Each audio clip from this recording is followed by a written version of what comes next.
So for as long as I can remember, I've been a music fan. Kids' parties, dancing around. When I entered into my teen years, starting to get into radio, and I quickly realised that I was interested in more diverse music than a lot of my friends. I discovered John Peel, and that was a massive influence for me. And I remember, listening with headphones on, with a pen and a paper, and I would write down all of his track lists. And then with my pocket money, I would go down to the local record store, and I would literally just be like, right, here's my list, and I would go through and I would source and seek out all the music that he was playing and try and spend all my money on music. And I would do that week in, week out.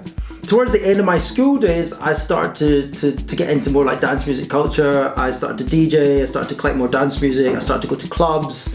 And I remember just being blown away by this insight into this kind of this thing, this culture, this thing that existed that existed outside the mainstream. I didn't ever know anything about it. It was basically at that time, I guess, the underground, if you like. And I think I've always been about music that I feel like needs an audience, but maybe hasn't had that audience. Music that is amazing and can, have this emotional response or kind of have this effect on you, but you might not have heard it. And I felt like this was my calling in life, was to try and actually just help be that vehicle from music that I was spending a lot of time and money listening to and finding, and then sharing it with an audience that I felt like should be into it. Music and sound is having this psychological impact on our behaviours, on our mood, on our health, on our decisions that we make, etc. So I was really fascinated about learning at an academic level the impact of what music and sound was having.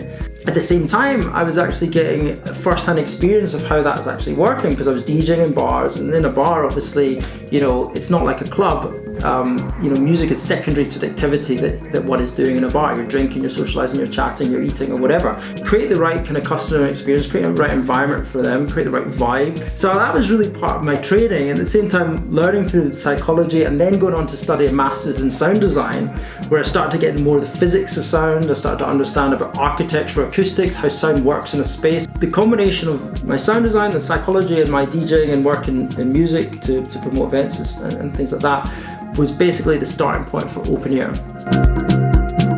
When I left university, I looked and researched what companies were out there and how businesses started to do the music. And I would go to each different place, restaurants, bars, shops, etc. And they were just playing the wrong stuff, in my opinion. It was too loud, it was generic, it wasn't saying anything about their business, and I just thought, wow, this could be done a lot better. The reason we're called Open Ear is because our ears are open, right? So they're always receiving sound information, whether we like it or not. We can close our eyes, we can't close our ears. So I think Open Ear exists to try and,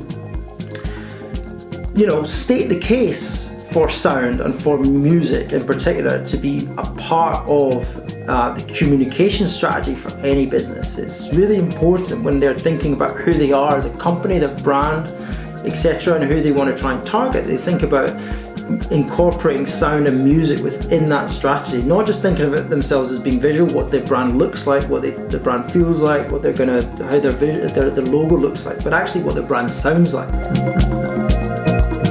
Now, the way I look at music and music curation is, music is language. It's like a non-verbal way of communicating.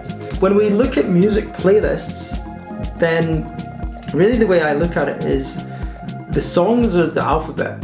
The songs are making up a vocabulary, which is the playlist. The playlist structure, which is put into a schedule, is the language itself. The language, and all businesses have a language, is what you communicate to your customers on a day-to-day basis. If the language and your vocabulary and the building blocks that make up the vocabulary, the alphabet, which in my head is the songs, are somehow misaligned, misselected, badly curated, then the communication, or this language that you're conducting, this communication with your customers, or the business's customers, it starts to not make sense.